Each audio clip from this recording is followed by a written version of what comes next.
Hello, my name is Joy. Why do people crack their nails? Why do people crack their knuckles? Today we're going to be talking about that and a few other things. Welcome to this channel. I'm a physiotherapist with Chiropractic and Physiotherapy Health Center. So why do people crack their knuckles? Why do people crack their whole hand? Some even go ahead and crack their necks, their backs. So cracking sometimes by other people is viewed as a harmful thing or annoying thing, depending on the person. So it is mostly gases that have accumulated within the joints that are released when we do that kind of a cracking. So sometimes it tends to feel like a discomfort or a tension kind of a feeling within the joints. Then on cracking, it feels very nice and you tend to be like, oh, I'm free again. But then the other thing we tend to see a lot is overdoing it. Now that's the kind of reason why most people tend to be concerned. Am I harming my joints? Am I going to give myself osteoarthritis? Am I going to what and everything else that comes into mind? So most of the time, no. There are studies that have been done and that have proven that you cannot get osteoarthritis from cracking the joints.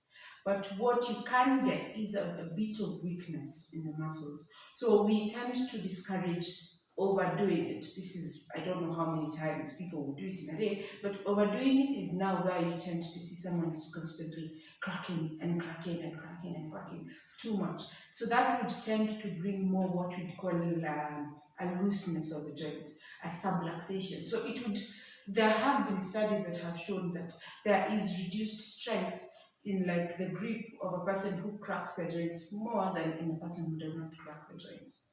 The other thing that you could do about this, if you indeed do crack your joints a lot or you do want to reduce the frequency, is by strengthening. Strengthening of the muscles of the hand, of the knee, or everywhere else that cracks. So this tends to be very simple things like you've seen the hand pumps and the various different exercises that would go along to strengthen the muscles, maybe of the neck, of the lower back.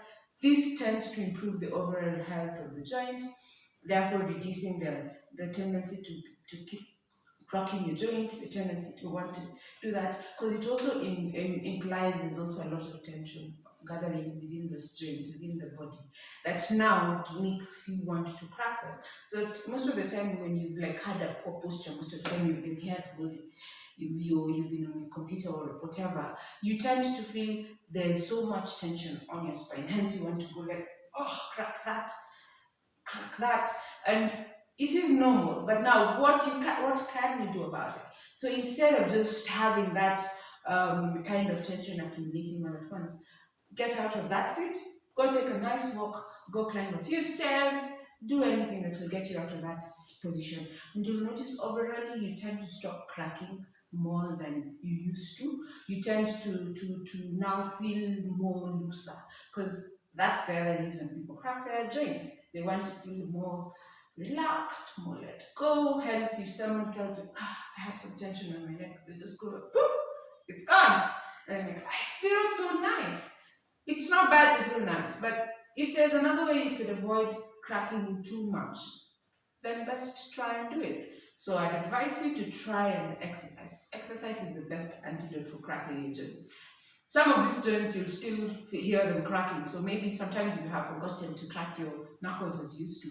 And then you go do this somewhere and you go tap tap tap like a nice piano. It sounds nice, yeah.